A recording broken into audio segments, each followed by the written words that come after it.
Trying times with the Trojans. MarkRogersTV, the voice of college football, breaking down USC. We got Pete Gearson on the line from Trojan Insider. Pete, we appreciate you stopping by. Thanks for having me, Mark. Yeah, tons going on, even though it's still winter. Always looking forward to spring and fall and football season right around the corner. Exactly. People that don't follow college football, that know me personally, they'll tell me all the time after the national championship game, what are you going to talk about now? You're going to have to talk about other sports. No. Wait a minute. There's so much to talk about. You can always talk about spring football's coming up, recruiting, coaching, hot seats. There's more than enough to talk about. And especially with this program that's the name brand program in the Pac-12, supposed to be the best program in the Pac-12, has been surpassed by Washington, at least at this point. But 5-7 doesn't get it done, but the talent is still very strong on the roster based on the past recruiting rankings. The current class, not the best, but still a top 20 sort of selection. So maybe we start there in regards to this past recruiting class. I know that there were a lot of misses, but still it's a top 20 class. Your thoughts about the strengths and weaknesses? Yeah, you're right. There was a lot of misses, and it was top 20, but sadly 20th in the nation for USC doesn't usually cut it. We haven't fallen below 10th since 2014, and we've had the #1 recruiting class in the Pac-12 for 5 consecutive years. This year we're 3rd. So to fall behind Oregon and Washington in the recruiting ranks is definitely not the trend that USC wants to go in. But, you know, USC's had these top recruiting classes, and just like last year, 5-7, it hasn't exactly always panned out. So we can jump into some of the guys. Let's actually start with some of the guys that USC thought they had and then ended up missing on. So Chris Steele was a great cornerback that USC thought they had an inside track on, but he left to Florida. Now, that one wasn't so contingent on the Cliff Kingsbury hiring and leaving to go to coach for the Arizona Cardinals. But there's a couple big-time wide receivers. Of course, Brew Mccoy, who everyone knew, is the #1 ranked athlete in the nation. He was committed for such a long time to come to USC. He's a SoCal kid, local kid. He always thought he was going to go play here in the Cardinal and Gold. But he enrolled actually early this semester, just kind of like what JT Daniels did. But JT Daniels came a year early. Brew Mccoy came a semester early this spring to start his college career. And immediately, for some reason, he felt almost too comfortable here at USC. He felt like it was high school all over again, which I don't understand how, because I'm sitting in Annenberg right now at USC, the journalism school, and it's very different from any high school or anything. But I don't know, he just had all the attention and stuff. And I really think the Cliff Kingsbury hiring and then Cliff Kingsbury leaving really affected him. And he was extremely excited for the air raid offense as a wide receiver by trade. But some people were talking about he's even so athletic he could play defensive back for the Trojans. So that was a big loss for USC. It actually dropped their recruiting class from the mid-teens back down to 20. And then Puka Nacua was another big-time wide receiver that was committed to USC.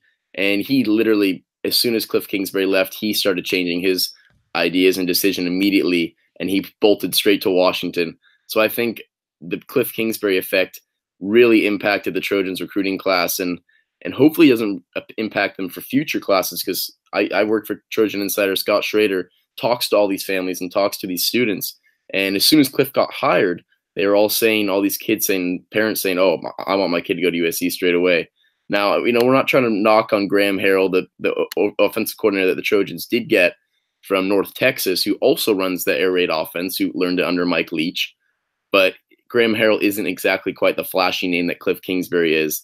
And in the end, it affected some of those recruits and definitely hurt the Trojans in the long run. There's a little bit of a sticky situation, too, with Lynn Swann not letting Cliff at first interview with NFL teams. And Lynn Swann's already been on a bunch of – talk about a hot seat for Clay Helton. Lynn Swann's probably just as hot of a seat with all these boosters and USC alumni that are not exactly thrilled by the way things have been going here. And for good reason. 5-7 is unreal. And then having a bit of a down recruiting class here. The basketball team's not playing that well. Baseball teams has the most national championships all time, and they've had some struggling years. So the athletic department definitely is in some trying times right now. But we can also get into some of these players that USC did sign if you want quickly. There's some impressive guys. You always have to expect USC to sign impressive guys. And starting off with Kyle Ford, another top wide receiver in the country. He did come off an ACL injury, but USC is so deep at wide receiver that they don't really have to worry about a guy like Kyle Ford contributing straight away, but he's that athletic that he can contribute straight away. USC's has a really good tight end coming in Jude Wolfe. He's a 4-star from St. John Bosco, 6'5", 250.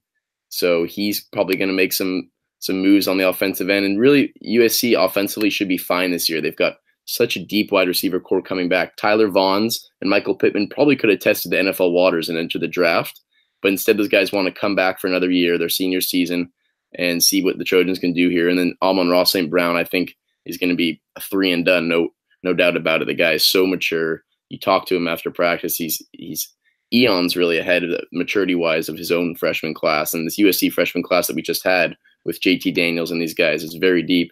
So Amon-Ra is extremely talented. You've got Michael Pittman, Tyler Vaughns, add Kyle Ford to that mix.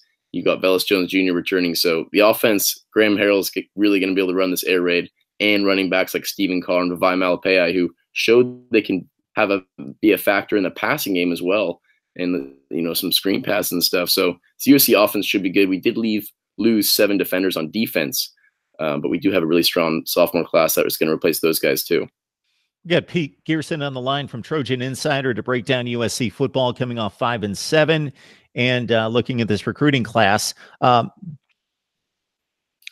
My pushback to the comments you just made about the offensive skill position players is that you're exactly on point, and we've seen it in recent seasons where the skill position players at USC as good as anywhere, even in winning the Pac-12 2 years ago. They were exceptional at all 3 of these skill position slots. But when they faced a Ohio State or Notre Dame, it seemed as though the offensive line that on both sides of the football in the trenches, that maybe USC has fallen far behind the elite of college football. Yeah, that's one area that USC hasn't probably done as well as job recruiting as they could, is the offensive tackle, offensive line really in general. Chume Doga was, a very highly touted prospect, and he did get invited to an NFL combine. He'll be leaving SC now, but USC just hasn't had these big time tackles that they used to have just a few years ago, when they had guys that were getting drafted high in the first round, and the Dallas Cowboys had a few of them and stuff. So USC thankfully did get one big time offensive tackle who should make a big difference. Jason Rodriguez, he's 6'5", 325. And he's just, you watch this tape, he's an unreal beast. He just pushes guys around left and right. And the Trojans have a couple guys returning, Andrew Voorhees and stuff, who a young group you'd hope that they're going to kind of improve and use some of the stuff they've learned off the veterans. But you're right, USC had a lot of the pieces to make an offense really go. And as soon as Sam Darnold left, and there were some growing pains with JT Daniels. So USC has those offensive pieces. I just think it really came down to play calling last year. T. Martin now, of course, offensive coordinator, is gone from USC back to his alma mater at Tennessee. Clay Helton took over the play calling duties, and I don't know if he's the best play caller that USC could have chosen. And so Graham Harrell, I'm going to trust. The air raid has worked for Mike Leach. It worked for Cliff Kingsbury somewhat at Texas Tech.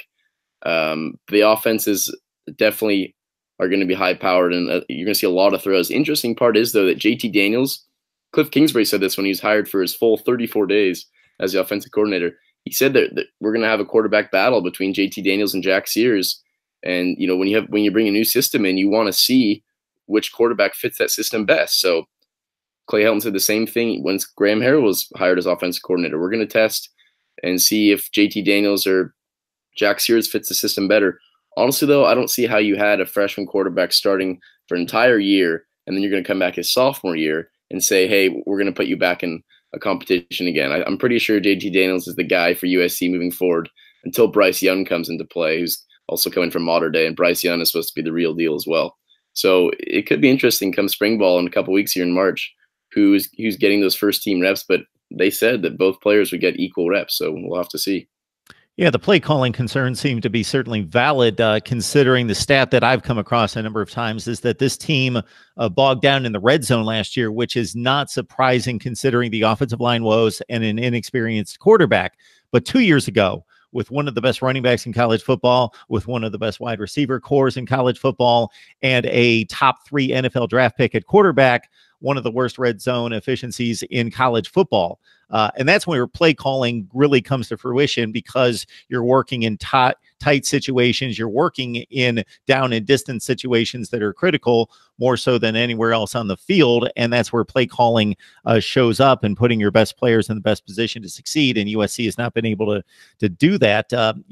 Interesting point you make also, Pete, about JT Daniels, in regards to, it's easy for us who want the instant gratification of these kids hit the field as freshmen and they should be superstars. And if we've got an example or two of that around the country, then we expect that across the board.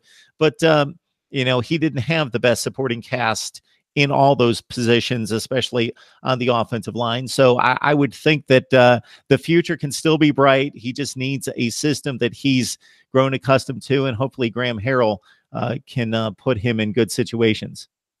Yeah, you're right. And the whole red zone thing, I think a lot of it was to do with turnovers too. Sam Darnold, even though he had a great final season here, he was not quite as good as his sophomore year, and he had a ton of turnovers, especially in the red zone. JT Daniels had 14 touchdowns last year, but 10 interceptions, and also a few crucial fumbles where he just kept the ball in the pocket too long, didn't get it out soon enough. And some of that, as you mentioned, is the protection lacking on the offensive line. But other times it's just a freshman quarterback not making the right decision, getting a little panicked, lofting one up. If you watch the UCLA highlights, they're somewhat dreadful for a USC fan, because he just threw some balls in the air that were really free-for-alls, and the USC defensive backs came down with it. So I think limiting turnovers is really going to help that offense thrive in the red zone in 2019.